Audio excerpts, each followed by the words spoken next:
I'm going to show you how to save a lot of money by changing your engine's air filter, clean your mass airflow sensor, and change your cabin air filter. Let's dive right in.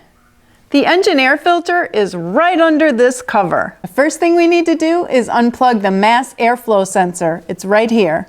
To do that, we're going to press in this little tab and that'll release it.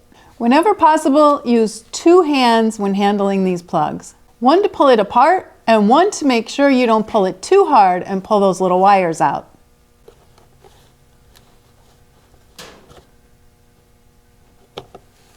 Next, we need to remove the wire harness clips. There's one here and there's one down in here.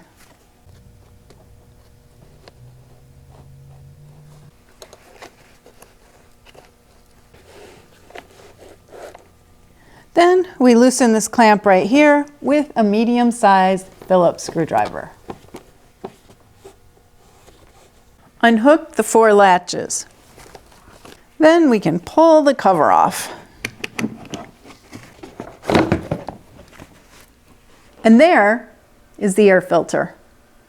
The replacement interval ranges from 30,000 miles under clean conditions and 10,000 miles if you're mostly driving on dirt and gravel roads. Whenever I put a new filter in, I write the date and the mileage on it, so there's never a question of when the last time you changed it was. Something that's often overlooked, but can easily cause poor performance and bad gas mileage when it gets even a little dirty, is the mass airflow sensor. We're going to take it out and clean it. Don't drop the screws, because if they make it to the floor, you're likely never going to find them.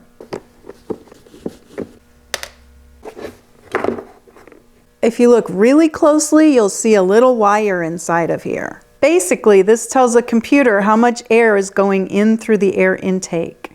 When it gets a little film of dust on it, the engine doesn't run as efficiently as it should. There's also a bunch of stuff down in there. We're going to clean it with this special MAF cleaner. This cleans and dries instantly and doesn't leave any residue. Don't use brake clean or carb cleaner.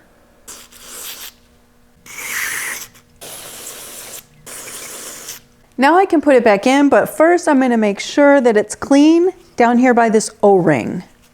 Then I can just push it straight in.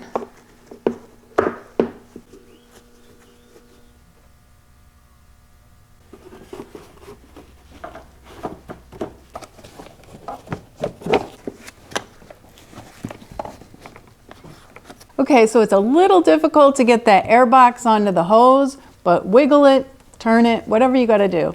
Now I can put the clamps on. Next, we need to put the harness back in the clamps.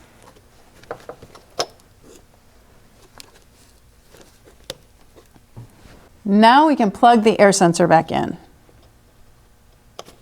Push it until it clicks. And then we have to tighten this hose clamp down, and that's all there is to that. Now let's change out that cabin air filter. It's located inside the glove box. This is a perfect opportunity to clean this out and make sure your registration and your proof of insurance are up to date. There it is at the back. You push these tabs down and take this black cover off, and then you squeeze these tabs in and pull this white cover out. And there it is. It's pretty nasty. We should have changed this a long time ago. Now the new one goes in just like the old one came out.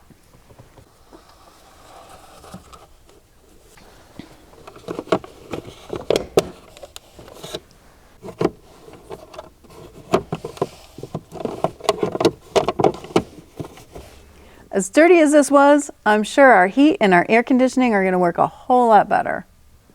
If I would have had a mechanic shop or a dealership do what I just did, they would have charged at least $100 labor, an inflated price on the filters, and full price on the can of cleaner, which I only use a tiny portion of. Shoot, they probably would have even charged me for this paper towel.